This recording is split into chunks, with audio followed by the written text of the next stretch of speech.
Vincent, Vinnie Palermo, born June 4, 1944, is a former Italian-American mobster who was de facto boss of the New Jersey Cavalcante crime family before becoming a government witness in 1999.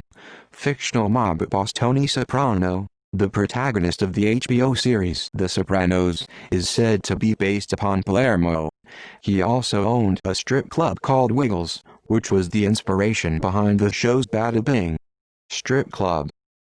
Background: Palermo was raised in a traditional Italian-American family in Brooklyn, New York. He has 5 sisters, including Claire and Nancy, and 1 brother. His father was an Italian immigrant who moved to New York when he was a teenager. Palermo came from a close-knit family, and was said to have lived a harmonious lifestyle. He was an altar boy during adolescence.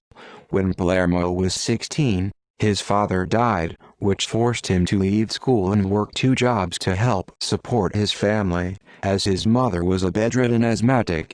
In his earlier years, Palermo worked at a wholesale fish business in the Fulton Fish Market, where he earned the nickname, Vinnie. Palermo was very protective of children. He allegedly once stopped a man from beating his son, and rescued a toddler relative who had accidentally fallen into a pool. Palermo was also reputedly a dedicated family man.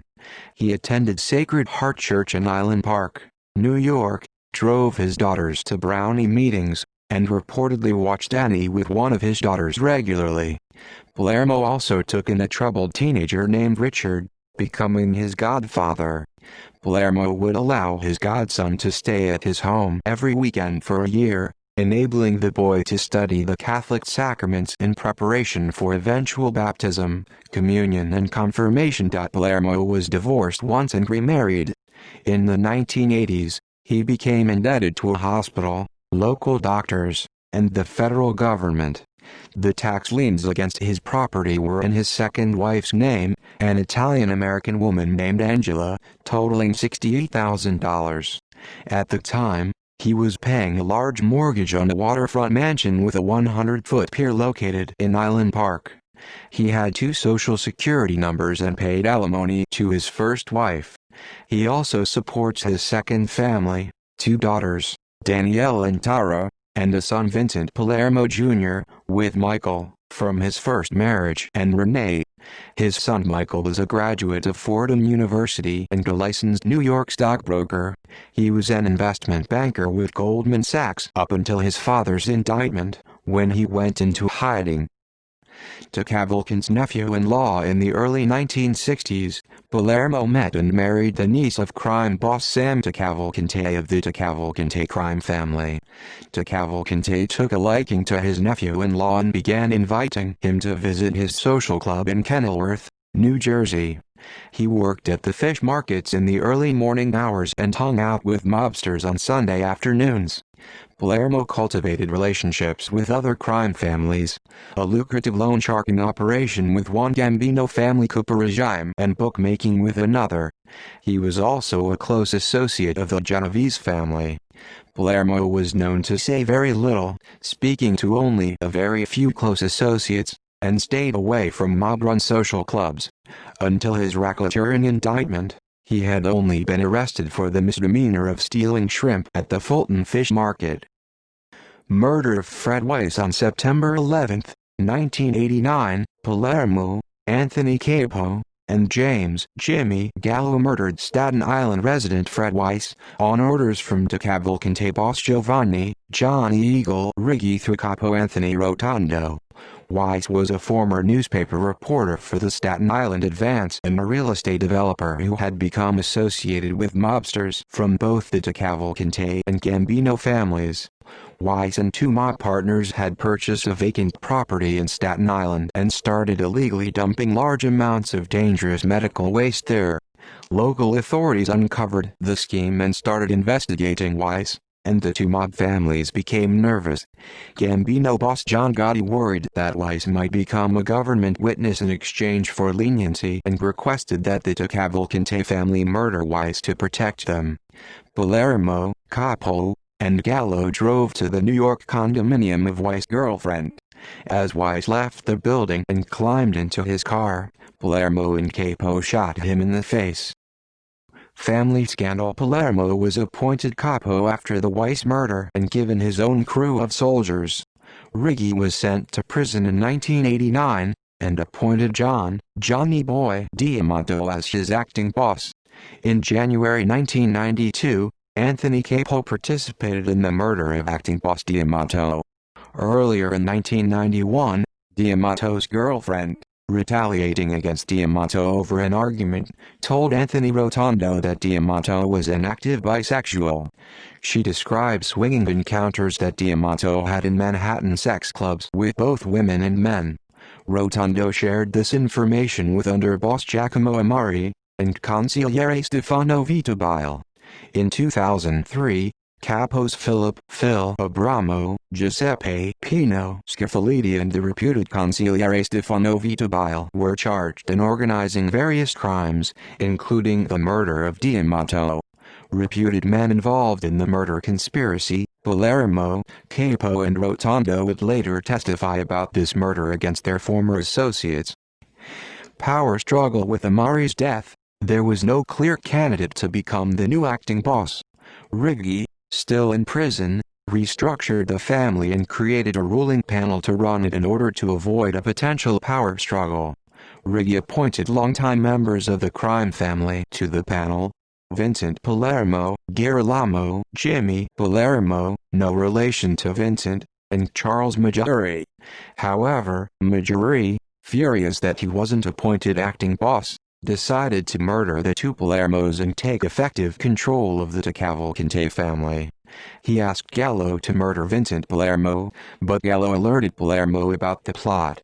To protect himself, Palermo decided to murder Maggiore instead. Over the years, Maggiore had made many enemies by removing fellow mobsters from a labor union that he controlled and taking their money. Palermo was able to recruit Capo, Gallo, and Joseph Masella to find and kill Maggiore. However, on the one occasion when they were ready to kill Maggiore, they became nervous and decided not to do it. When they reported their failure back to Palermo, he decided that Maggiore didn't pose a threat after all and cancelled the murder contract. By the mid-90s, Palermo was the de facto boss of the Cavalcante family, with Riggi reigning as boss in absentia from jail. Government witness. In 1998, de Cavalcante associate Ralph Guarino was arrested for stealing $3 million from a Bank of America inside the World Trade Center. To avoid 20 years in prison, Guarino agreed to work as an informant for the FBI, giving the agency information on the actions of de Cavalcante members. The agency gave him cell phones rigged with surveillance equipment to distribute to other family members. In October 1998, Palermo's trusted lieutenant Joseph Masella was shot to death, leaving an opening in the family.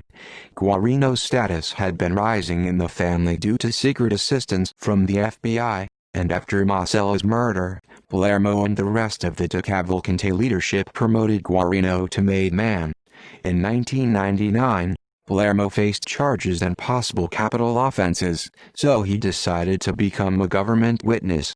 He confessed to killing Weiss and mobster Louis Larasso, and to planning the murders of the two Diamatos, Masella, Maggiore, and Tom Salvata, the manager at his strip club. Palermo also implicated other de Cavalcante family members in various crimes. After testifying for the government, Palermo and his family entered the Federal Witness Protection Program. However, prosecutors later discovered that he allegedly gave his son Michael $1 million in cash, possibly jeopardizing his status as a protected witness. New life in Houston, Texas. On September 14, 2009, the New York Daily News exposed Palermo's new life in witness protection as a strip club operator in Houston, Texas. He has been living under the name Vincent Cabela. Houston police alleged that Palermo's strip clubs were a source of drug dealing and prostitution in the Houston area. Palermo claimed that many of his Houston friends already knew of his past because of an A&E television special. He lived in a gated mansion at 9105 Memorial Drive, Houston, TX 77024. Day after the Daily News report, Houston NBC affiliate KPRC-TV aired an investigative segment on Palermo. 40 days later, Palermo put his Houston mansion up for sale, first for $4 million, but then, over the following 2 years, he reduced the price to $2.45 million. After the mansion still would not sell, he took it off the market on June 3, 2011. Palermo put his house up for sale again in September 2015 with John Doherty Realtors. It eventually sold for $2.85 million on the 5th of August 2016. In late 2011, the Houston Chronicle reported that Palermo was sued by the former owner of one of his strip clubs, claiming that he had only paid $5,000 of the $1.3 million selling price. Bankruptcy. On March 4, 2013, Palermo filed a Chapter 11 bankruptcy petition in U.S. Bankruptcy Court in the Southern District of Texas. Under Chapter 11, a person's assets and debts are not liquidated, but the filer is given court protection from creditors in order to try to perform the work out of the insolvency situation. References: Smith, Greg B., 2003. Made Men: The True Rise and Fall Story of a New Jersey Mob Family. New York: Berkeley Books. ISBN 0-425-18551-6. OCLC 515239221. External links: AmericanMafia.com. The Sopranos Trial Part 3, Reversal of Fortune for Mob Canary by James Ridgway. Decides at the AmericanMafia.com. New Jersey by Devin McDonald.